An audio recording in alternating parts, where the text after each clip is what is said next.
नमस्कार, जय हिंद दोस्तों। स्वागत है आप सभी का आपके अपने YouTube channel study CBL classes में।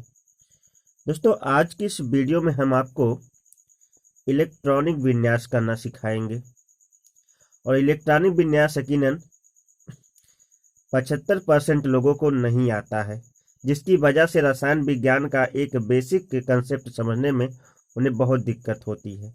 तो आज की इस वीडियो में इतनी आसान तरीके से हम इलेक्ट्रॉनिक विन्यास सीखेंगे कि बस आपने इस वीडियो मात्र को देख लिया तो इलेक्ट्रॉनिक विन्यास में आपको कभी भी कोई परेशानी नहीं होगी। और दूसरी चीज, आज हम इलेक्ट्रॉनिक विन्यास के जो दो महत्वपूर्ण कंसेप्ट हैं, एक तो अफबाउ नियम है और दूसरा जो है बोरबरी नियम है। इन दोनों कंसेप्ट को आज हम जो है क्लियर करेंगे।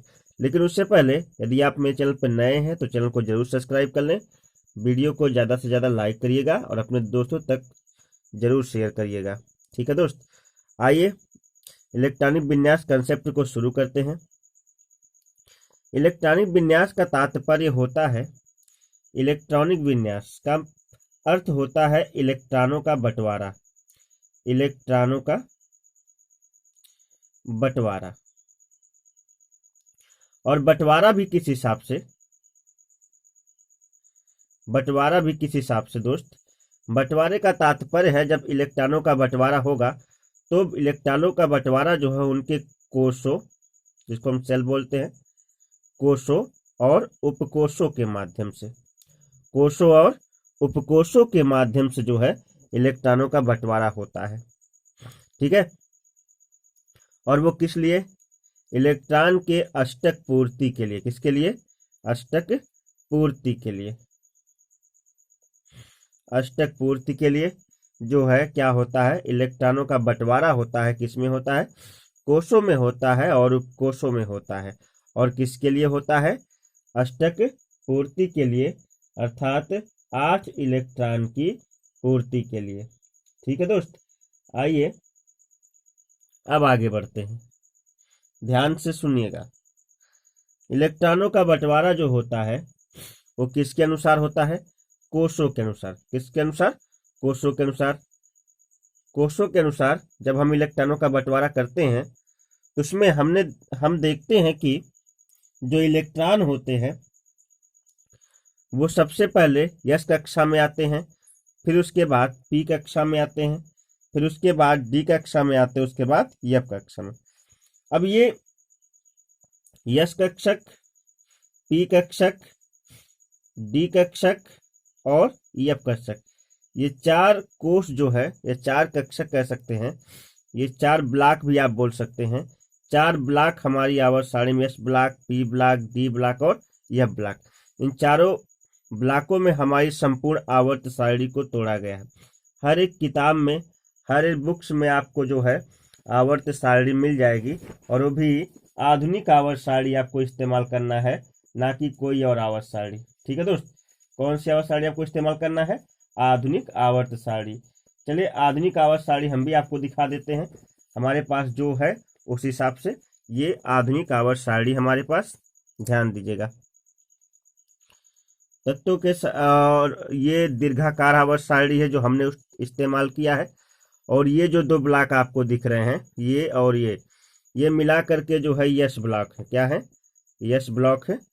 ठीक है, ये और उसके बाद यहाँ पे आ जाते हैं, ये कॉलम, ये हमारा जो है पी ब्लॉक है। कौन सा ब्लॉक है? P block. ठीक है, यहाँ, और ये पूरा ये यहाँ से यहाँ तक का ये हमारा डी ब्लॉक है, डी ब्लॉक। और उसके बाद ये जो नीचे यहाँ पे लैंथेनाइड और एक्टिनाइड की सीरीज जो आपको दिखाई दे रही है यहाँ नीचे, ये वाला, ये पूरा का पूरा जो है ये एफ ब्लॉक है। कौन सा ब्लॉक है? F block. ठीक है दोस्त, S block, P block, D block, और सबसे नीचे जो है ये दो जो यहाँ पर आपको दिख रहे हैं 2 आवर्त, ये और ये हमारे कौन से हैं? ये हमारे जो है, ये हमारे पूरी तरह से कौन से ब्लॉक है? एफ ब्लॉक है। ठीक है, अब आइए हम गिन लेते हैं कि यस ब्लॉक में उपकोषों की संख्या कितनी है। तो यस कोश में देखिए यस ब्लॉक में उपकोष्ठक कितने का, 1 2, 2 मिली। कितनी मिली, 2। पी में उपकोषों की संख्या देखिए 1 2 3 4 5 6, 6 उपकोष मिले। और डी में 1 2 3 4 5 6 7 8 9 10, ठीक। और एफ में 1 2 3 4 5 6 7 8 9 10 11 12 13 और 14। अब आपको हम बताएं कि हम ऐसा क्यों कर रहे हैं, हम इसे क्यों गिन रहे हैं। क्योंकि यश कोश में, ध्यान दीजिएगा, इसको हटाते हैं। यश कोश में जो है, यश उपकोष में अधिकतम इलेक्ट्रॉनों की जो संख्या होती है इलेक्ट्रॉनिक विन्यास करते समय, अधिकतम मैं बोल रहा हूं, यानी मैं मैक्सिमम बोल रहा हूं, मतलब ज्यादा से ज्यादा आपको केवल 2 रखना है। और पी उपकोष में अधिकतम इलेक्ट्रॉनों की संख्या आपको 6 रखनी है। और डी उपकोष में अधिकतम इलेक्ट्रॉनों की संख्या आपको रखनी है 10। और एफ उपकोष में अधिकतम इलेक्ट्रॉनों की संख्या कितनी रखनी है, वो रखनी है आपको 14। यानी इससे ज्यादा इलेक्ट्रॉन आप नहीं रह सकते, इस बात को याद रखिएगा। जब भी आप इलेक्ट्रॉनिक विन्यास करें और आपके पास यस आए, यस उपकोष आ जाए, तो यस उपकोष में आपको कितने इलेक्ट्रॉन रखने, केवल मात्र 2। और जब भी आप इलेक्ट्रॉनिक विन्यास करें और अगर आपके पास पी उपकोष आ जाए, तो पी उपकोष में अधिकतम इलेक्ट्रॉनों की संख्या कितनी होगी, 6। जब भी आप डी उपकोष की बात कर रहे हो तो डी में अधिकतम इलेक्ट्रॉनों की संख्या कितनी हो जाएगी, 10। और जब भी आप जो है क्या कर रहे हो, जब भी आप एफ ब्लॉक का जो है इलेक्ट्रॉनिक विन्यास कर रहे हो, तो उसमें जो है आपको जो है अधिकतम इलेक्ट्रॉनों की संख्या कितनी रखनी पड़ेगी, केवल और केवल 14 मात्र, ठीक है। आइए अब आ जाते हैं अष्टक पूर्ति नियम पर। सारे नियम ध्यान से देखते चलिए, उम्मीद है कि आपको जो है क्या होगा, पूरी वीडियो बहुत अच्छी तरह समझ में आएगी। अष्टक पूर्ति नियम, ये अष्टक पूर्ति नियम क्या है। अष्टक पूर्ति नियम हम जो है इस्तेमाल करते हैं, अष्टक का मतलब होता है 8 इलेक्ट्रॉन। कितने इलेक्ट्रॉन, 8 इलेक्ट्रॉन। जहां 8 इलेक्ट्रॉन हो जाता है अर्थात उस तत्व का अष्टक क्या हो जाता है, पूरा हो जाता है, ठीक है दोस्त। जहां 8 इलेक्ट्रॉन हो जाता है उस तत्व का अष्टक पूरा हो जाता है। ये चलता है 2n स्क्वायर की तरह, 2n स्क्वायर। 2n स्क्वायर इसे हम कभी कभी बोर-बरी का नियम भी बोलते हैं, बोर-बरी का नियम। बोर-बरी के नियम से जो है क्या होता है, उपकोष में इलेक्ट्रॉन जो है भरे जाते हैं 2n स्क्वायर। 2n स्क्वायर के आधार पर जो है क्या होता है, इलेक्ट्रॉन जो है कोषों और उपकोषों में भरे जाते हैं, ठीक है दोस्त। तो 2n स्क्वायर से अगर हम कहें कि हमारा पहला अष्टक कहाँ पे पूरा होता है, पहला नंबर 1 सेल नंबर 1, पहला अष्टक का क्या, 2n स्क्वायर, जहां n बराबर कोषों की संख्या, तो हम क्या करेंगे, पहला अष्टक कितने इलेक्ट्रॉन पर हमारा पूरा हो जाता है, ध्यान दीजिएगा। अगर हम कहें कि n बराबर कोषों की संख्या, देखिए इसको मैं कोष्टक में कर ले रहा हूँ, ये n है, n बराबर मैंने 1 रखा अभी, और इसके ऊपर स्क्वायर लगा, और आगे कितना लगाना, गुड़े ये जो है 2, ठीक है। 2 गुड़े 1 का स्क्वायर, 2, और यहाँ n की जगह 1 रखा, तो पहला अष्टक हमारा कहाँ पूरा हो रहा है, 2 गुड़े 1 का स्क्वायर बराबर हो जाएगा 2। यानी पहला अष्टक हमारा पूरा होता है 2 इलेक्ट्रॉन पे, जो कि हीलियम का होता है, ठीक है। अब 2 गुड़े 2 का स्क्वायर, दूसरा अष्टक हमारा कहाँ पूरा होता है, कोषों की संख्या 2 हो गई, दूसरा अष्टक 2 दूनी के 4, 4 2 8, दूसरा अष्टक हमारा 8 पे पूरा होता है, ठीक है।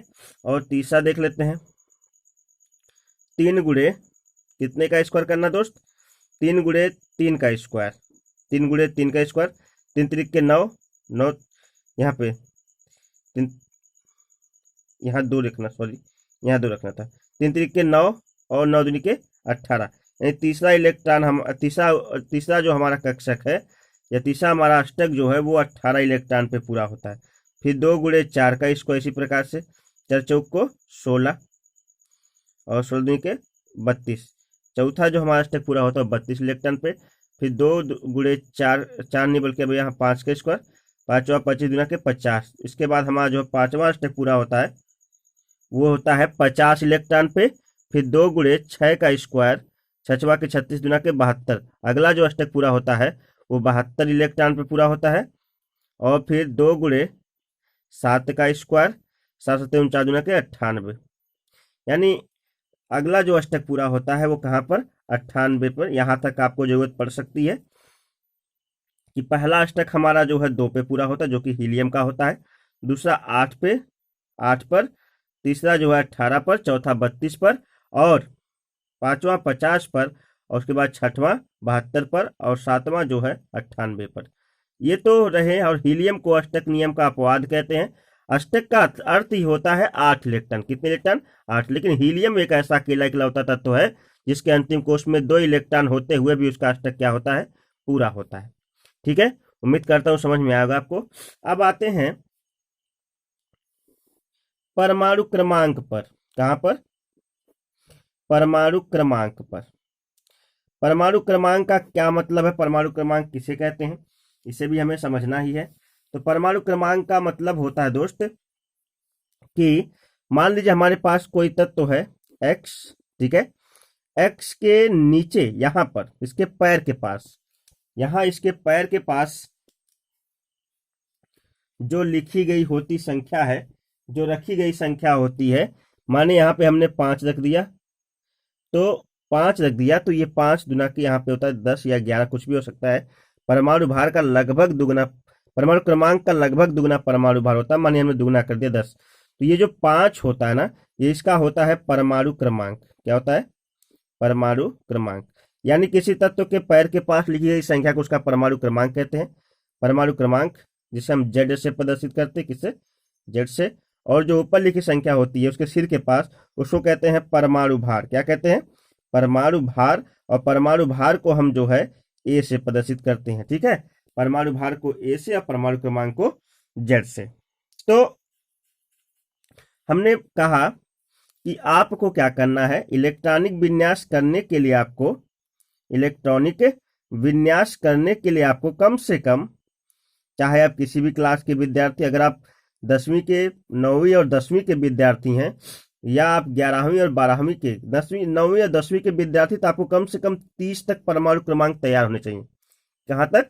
30 तक। और अगर आप 11वीं और 12वीं के हैं, 11वीं और 12वीं के विद्यार्थी हैं आप, तो आपको कम से कम जो है, आपको कम से कम 118 तत्वों का इलेक्ट्रॉनिक विन्यास तैयार होना चाहिए। 9वीं 10वीं के लिए 30 तक ही है। उससे आगे अगर आप हाई स्टडीज में हैं तो 118 तत्वों के इलेक्ट्रॉनिक विन्यास आपको तैयार होने चाहिए। आइए जैसे हम समझते हैं कुछ, आप इस तरह से देखेंगे। हाइड्रोजन का परमाणु क्रमांक 1 होता है। हाइड्रोजन किसका? हाइड्रोजन का। 2 होता है हीलियम का। 3 होता है लिथियम का। 4 होता है बेरिलियम का। 5 बोरान का। 6 होता है कार्बन का। 7 होता है नाइट्रोजन का। 8 होता है परमाणु क्रमांक ऑक्सीजन का। 9 होता है, इसके नीचे दिख नहीं रहा है, चलिए, 9 होता है फ्लोरीन का। और 10 होता है नियान का। 11 होता है 11 सोडियम का। और 12 इस तरह से 12 जो हो जाता है 12 दोस्त मैग्नीशियम का। इस तरह से 12 जो होता है वो मैग्नीशियम का। 13 एल्यूमिनियम का। 14 सिलिकॉन का। 15 फास्फोरस का। संकेत मैं लिख रहा हूं यहाँ, तत्व के संकेत। ठीक है, तत्व के क्या लिख रहा हूं मैं? संकेत ही मात्र केवल लिख रहा हूं दोस्त, इस बात को याद रखिएगा। और उसके बाद आ जाते हैं किस पर? 16 पर। 16 है सल्फर। क्या है? सल्फर। 17 है क्लोरीन। क्लोरीन के बाद 18 है आर्गन। 18 आर्गन। 19 है पोटेशियम। 20 है कैल्शियम। 21 है स्कैंडियम। 21 पे आ चुके हैं। 21 है स्कैंडियम। 22 है टाइटेनियम। टाइटेनियम। 23 है वैनीडियम। 24 क्रोमियम। 25 है मैग्नीज। 26 परमाणु क्रमांक, यहां पर आ गए हम 26 पर आयरन Fe।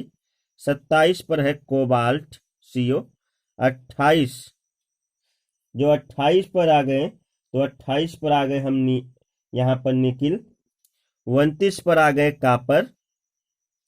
कापर। और 30 पर आ गए जिंक पर। इतने तो कम से कम मैंने 30 तत्वों के इलेक्ट्रॉनिक विन्यास यहाँ से यहाँ, सॉरी 30 तत्वों के परमाणु क्रमांक मैंने यहाँ से यहाँ तक लिख दिए हैं। इतने तो कम से कम नॉर्मल से नॉर्मल बच्चे को तैयार होना चाहिए इतना, ठीक है। अब आइए, अब यहीं से कहानी शुरू होती है आप बाउ नियम की, और आप बाउ नियम के द्वारा ही यकीनन हम आपको बोरबरी नियम सिखा के जाएंगे।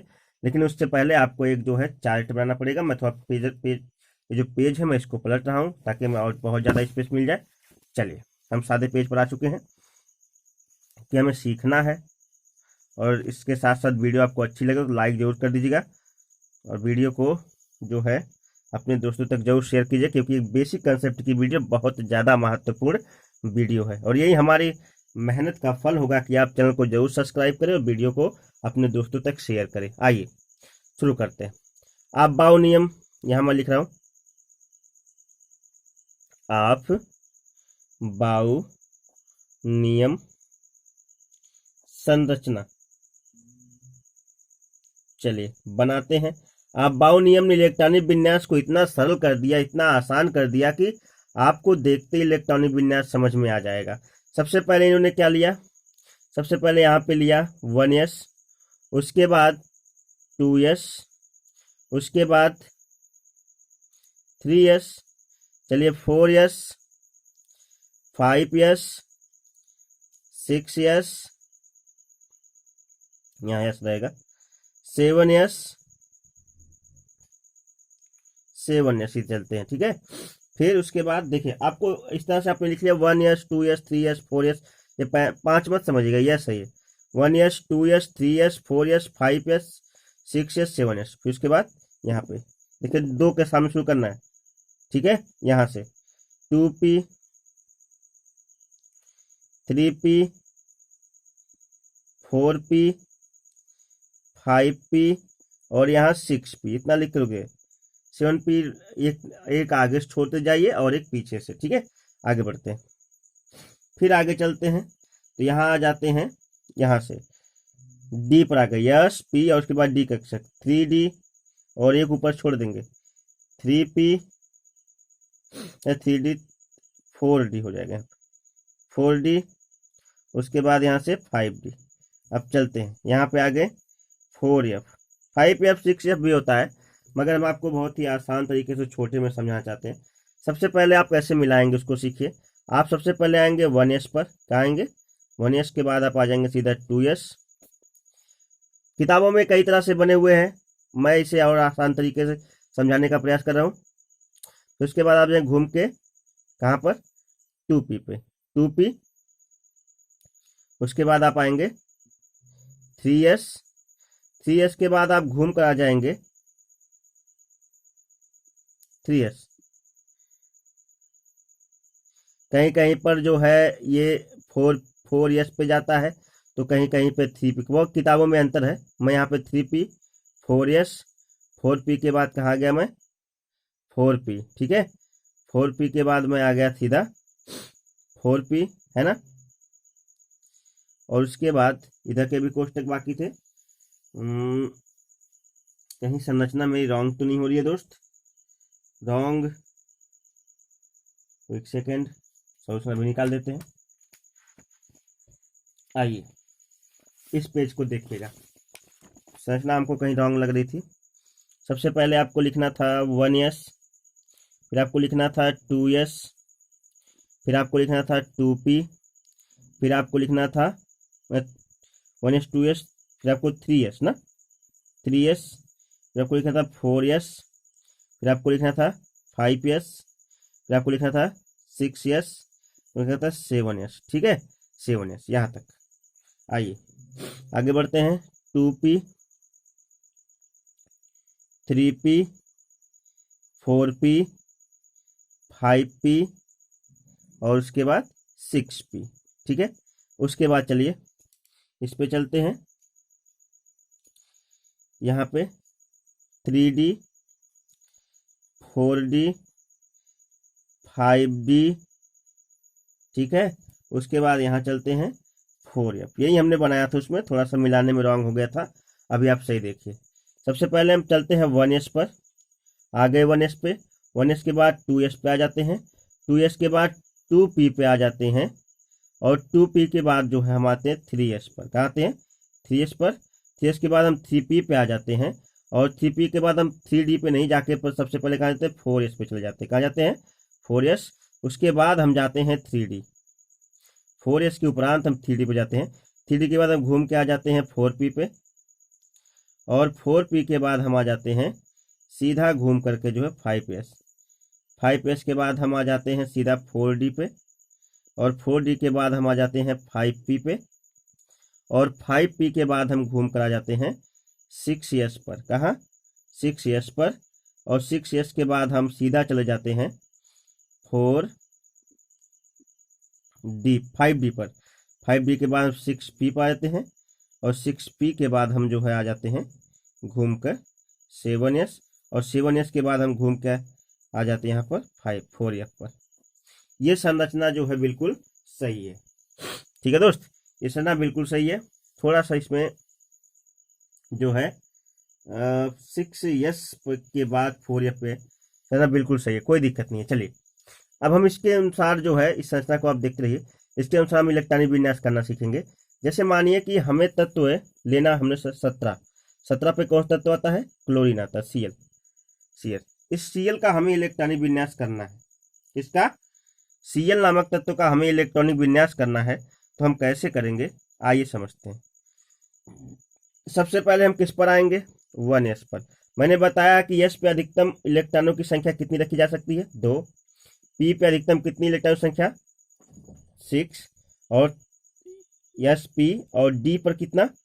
10। और f पे कितना अधिकतम? 14। ये आपको बताया अभी पीछे। s पे अधिकतम इलेक्ट्रॉनों की संख्या हम रख सकते हैं 2। p पे अधिकतम इलेक्ट्रॉनों की संख्या रख सकते हैं हम 6, और d पे अधिकतम इलेक्ट्रॉनों की संख्या रख सकते हैं हम 10, और f में अधिकतम 14। ये आपको समझाया ना? तो चलिए सबसे पहले आते हैं 1s। यहाँ देखिएगा 1s पर आ गए। 1s पे अधिकतम इलेक्ट्रॉनों की संख्या कितनी रखी जा सकती है? s में देख रहे ना 2, 1s 2। उसके बाद आते हैं हम कहाँ पर घूम के? 2s। s पे अधिकतम इलेक्ट्रॉनों की संख्या अधिकतम 2। ठीक है, 1s2 2s2। फिर उसके बाद 2p पे अधिकतम इलेक्ट्रॉनों की संख्या 6, 1s2 2s2 2p 6। उसके बाद 3s पे अधिकतम 2, ये तो आता ना 3s2, और फिर 3p। थोड़ा रुक जाएंगे, अब गिनेंगे कि इसके बराबर, क्योंकि प्रोटॉनों की संख्या बराबर या प्रोटॉनों की संख्या बराबर परमाणु क्रमांक होता है, और परमाणु क्रमांक बराबर इलेक्ट्रॉनों की संख्या। यानी यहाँ 17 है तो यहाँ भी 17 होना चाहिए। अगर 17 इलेक्ट्रॉन जहाँ हो जाए वहीं रुक जाएंगे। जैसे 2 2 4 6 4 10 2 12 और 12, और यहाँ कितना हो जाएगा? 5। कितना? 5। तो हो गया 2 2 4 2 6 सॉरी 2 2 4 6 4 10 2 12 12 5 17। ये है क्लोरीन का इलेक्ट्रॉनिक विन्यास किस नियम से? ऑफ-बाउ नियम से। आइए अब यहाँ पे, तो ये तो हो गया ऑफ-बाउ नियम। कौन सा नियम? ऑफ-बाउ नियम। अब यहीं पर आपको बोर-बरी नियम सिखा देते हैं। बोर और बरी का नियम कैसे क्या कहता है? बोर बरी को आप जैसे देखिएगा, जहां जहां नीचे एक है, ये एक है, ये 2 है, ये 2 है, ये 3 है, और ये 3 है। आप देख रहे होंगे नीचे संख्याएं, ये वाली 1 2 2 3 और 3। ठीक है, एक वाले को आपको एक साथ लेना है। जैसे एक ऐसे लेंगे, एक वाले को लिया, इसके हमने 3 वाले को सम्मिलित नहीं किया। ठीक है, ये 2 वाला अलग है। एक वाले को साथ में लिया, एक के ऊपर कितने इलेक्ट्रॉन है? 2। 2 वालों को साथ में ले लो, ये सभी 2 वाले साथ में आएंगे। 2 यहाँ भी है, 2 यहाँ भी है। इसके ऊपर इलेक्ट्रॉनों को जोड़ लीजिए, 2 8। उसके बाद 3 वाले को साथ में लीजिए, 5, यहाँ 5 है, और यहाँ कितना? 2 7। यानी 2 8 7। ये बोरबरी नियमानुसार जो किसका इलेक्ट्रॉनिक विन्यास है? ये बोरबरी के नियमानुसार इलेक्ट्रॉनिक विन्यास है किसका? ये है क्लोरीन का। आइए आपको और इलेक्ट्रॉनिक विन्यास सिखाते हैं। इधर देखिएगा, जैसे हमने इलेक्ट्रॉनिक विन्यास अब की बार जो करना है वो करना है दोस्त एल्यूमिनियम 13 का, Al13 का इलेक्ट्रॉनिक विन्यास हमें करना है। और जब हम Al13 का इलेक्ट्रॉनिक विन्यास करते हैं, तो Al13 का इलेक्ट्रॉनिक विन्यास करते समय हमें जो क्या करना है, सबसे पहले तो शुरू करना है 1s2। देखिए 1s, s के ऊपर अधिकतम इलेक्ट्रॉनों की संख्या कितनी हो जाएगी? s है ना यहाँ पे 1s, s के ऊपर इलेक्ट्रॉनों की संख्या कितनी है? 2। ठीक है, 1s2, फिर उसके बाद 2s2, उसके बाद 2p6, फिर रुक जाएंगे 3s, 2 2 4 6 4 10 10, 2 2 4 6 4 10 2 12, और उसके बाद 3s, उसके बाद 3s के बाद क्या था, p ना, p में एकदम वो एक इलेक्ट्रॉन, ठीक है। 2 2 4 6 4 10, जैसे 1s पे गए, उसके बाद 2s पे गए, फिर 3s पे, फिर 3p पे, 1s 2s 1s 2s 2p 3s, और उसके बाद 3p, 1s 2s 2p 3s, और फिर 3p। तो s पे अधिकतम 2 इलेक्ट्रॉन, और फिर s पे अधिकतम 2 इलेक्ट्रॉन, p पे अधिकतम 6 इलेक्ट्रॉन, और d पे अधिकतम कितना, यहाँ s पे अधिकतम 2 इलेक्ट्रॉन और p पे अधिकतम फिर जो है 1 इलेक्ट्रॉन। तो फिर इसके कैसे कैसे लिखेंगे, 2 2 4 6 4 10 10 2 12 1 13, 13 कंप्लीट हुआ। अब इसे हम क्या कर लेंगे, लॉक कर लेंगे, ये हो गया हमारा, देखिएगा एक यहीं पर है ना, इसके ऊपर कितने इलेक्ट्रॉन है, 2, 2 वाले को एक साथ जोड़ लेंगे तो कितना हो जाएगा, ये 2 है, ये 2 है, ऊपर इलेक्ट्रॉनों को जोड़िए 8, उसके बाद 3 वालों को भी जोड़ेंगे, ठीक है, 3 वाला ये 3 3, इसके ऊपर कितने इलेक्ट्रॉन, इसके ऊपर इलेक्ट्रॉनों की संख्या कितनी है, 2 1 3, तो 2 8 3, ये किसके, ये तो था आप के नियम से, आप के नियम से, और ये किसके नियम से इलेक्ट्रॉनिक विन्यास है, बोर बरी के नियम से, बोर बरी के नियम से, ठीक है। उम्मीद करता हूँ समझ में आया होगा आपको बहुत बेहतर तरीके से। और फिर आगे बढ़ते हैं, एक आध दो आपको उस व्हाइट पेज पे सिखा देते हैं, हालांकि ये संरचना थोड़ी सी रॉन्ग हो गई थी, लेकिन कोई दिक्कत नहीं है, संरचना को नहीं देखना हमें, हमें आगे बढ़ना है। मैं आपको जब भी जरूरत पड़ेगी स्ट्रक्चर की मैं आपको दिखा दूंगा, ठीक है। चलिए, जैसे हमने आप थोड़ा बड़ा करते हैं, Zn30 का करते हैं, जिंक 30 का इलेक्ट्रॉनिक विन्यास करते हैं, ठीक है। Zn30 का यहाँ 30 है, चलिए 30 का इलेक्ट्रॉनिक विन्यास हमें करना है ना, 30 का, इसी को कल देखेगा आप, ये सब मत देखिएगा, 30 का। तो शुरू करते हैं, सबसे पहले कहाँ जाएंगे, इससे अब स्ट्रक्चर के अनुसार सबसे पहले हम जाएंगे 1s पे, फिर 2s पे, फिर 2p पे, फिर 3s पे, 3p पे, 4s पे, फिर 3d पे, उसके बाद 4p पे। देखते हैं कैसे। तो सबसे पहले आप इस संरचना का मन कहे तो स्क्रीनशॉट ले लीजिए, और मन कहे तो आप इसे जो है वीडियो को पोस्ट करके इसको बना लीजिए, और उसके बाद जो है तब हम आगे बात करते हैं। क्योंकि इस वीडियो इसको आप बनाए रहेंगे तो आपके लिए ही फायदा होगा, और बहुत ही बेहतर ये आप स्ट्रक्चर है आपके लिए, ठीक है दोस्त। आइए चलते हैं, जैसे आपको क्या करना है, 1s 2 2s2 2p6, 1s2 2s2 2p6 3s2 3p6, ठीक है। उसके बाद कुछ लोग 4s लिखते हैं, और कुछ लोग जो 3d लिख देते हैं, ठीक है। तो आपको सोचना है क्या लिखा जाए, हमको तो लिखना है तो लिखेंगे 4s2, उसके बाद 3d 10, जोड़ते हैं, 2 2 4 6 4 10 2 12 12 6 18 18 2 20 10 30। जिंक का करना था ना, जिंक का, Zn का जिंक का करना था, जिंक का परमाणु क्रमांक कितना होता है, 30 होता है। 2 2 4 6 4 10 2 12 12 6 18 18 2 20 10 30, ठीक है। इलेक्ट्रॉनिक विन्यास तो हमने कर लिया, किसके नियम से था ये था आप बाउ के नियम से, किसके नियम से, आप बाउ के नियम से। अब हमें यहीं पे दिखाना है बोरबरी के नियम से। हम क्या करते हैं, जिनके परमाणु क्रमांक 1 उनको एक साथ लॉक करते हैं, जिनके 2 है उनको एक साथ लॉक करते हैं, जिनके 3 देखे 3 यहाँ भी है, यहाँ भी है, और 3 यहाँ भी है, उनको एक साथ लॉक करेंगे, 4 वाला बच जा रहा है। तो कैसे करेंगे, बोरबरी के नियम अनुसार, पहले तो इसके ऊपर कितना इलेक्ट्रॉन है, 2 हो गया, इसके ऊपर 2, ये 2 है ना, नीचे 2 है ना, ऊपर के इलेक्ट्रॉनों को जोड़ लेंगे, ऊपर के इलेक्ट्रॉन कितने, 6 2 8, और फिर 3 3 और 3 यहाँ पे 10 6 16 2 18 2 8 18, और उसके बाद ये बच गया है 2। इसका बोरबरी नियमानुसार इसका जो इलेक्ट्रॉनिक विन्यास हो जाएगा वो हो जाएगा 2 8 और 18। आप इसको जोड़ सकते हैं, 18 और 2 2 8 18, देखिए 2 8 10 18 10 28 2 30 हो गया ना। तो ये हो गया जिंक का इलेक्ट्रॉनिक विन्यास। आइए, कुछ लोग हमें 2 तत्व हैं जो कि अष्टक नियम के अपवाद हैं, एक क्रोमियम है, एक कॉपर है, ठीक है। इसकी वीडियो मैं अलग से लेकर आऊंगा, लेकिन उससे पहले मैं एक और तत्व का इलेक्ट्रॉनिक विन्यास कर देता हूँ, सल्फर 16 का, S16 का। सल्फर 16 का इलेक्ट्रॉनिक विन्यास सबसे पहले हमने क्या करना है, सबसे पहले हमें चलना है ध्यान दीजिए, सबसे पहले हमें आना है 1s पे, फिर 2s पे, फिर 2p पे, फिर 3s, 3p, 4s। इस स्ट्रक्चर को मैंने कहा ना, आप चाहे स्क्रीन शॉट लीजिए, चाहे आप जो इसे रोक कर वीडियो को बना लीजिए, ये आपकी मर्जी है, ठीक है। आइए 1s2, 2s2, 2p6, 3s2 और फिर 3p पे रुक जाए, क्योंकि हमको लगता है कि हमारा ये इलेक्ट्रॉन भर जाएगा। 2 2 4 6 4 10 2 12, 12 और 12 और 4 कितना होता है 16, 12 4 16। तो अब क्या करेंगे, ये तो हो गया आप बाउ नियमानुसार बिल्कुल करेक्ट इलेक्ट्रॉनिक विन्यास इसका। अभी पे आ जाते हैं, ये तो आप बाउ नियम से है, अब इस चलते हैं बोरबरी नियम से। और बोरबरी नियम से जो है इलेक्ट्रॉनिक बीज हम करेंगे 16 ना, यहाँ पे हम करते हैं 17, कितना करते हैं 16 ना। अब बोरबरी नियम चलते हैं, बोरबरी। चलिए इसको देखिए, लॉक करिए, यहाँ एक है ना, एक वाले को एक साथ लॉक करिए, यहाँ दो है, यहाँ दो, दो वाले को एक साथ लॉक करिए, और यहाँ तीन, यहाँ तीन, तीन वाले को एक साथ लॉक कर लीजिए। तो एक वाले को लॉक किया तो इसके ऊपर कितने इलेक्ट्रॉन है 2, इलेक्ट्रॉन संख्या 2, इसके ऊपर 8, 6 और 2 मिलकर 8 हो जाएंगे, इसके ऊपर 6, 2 8 6।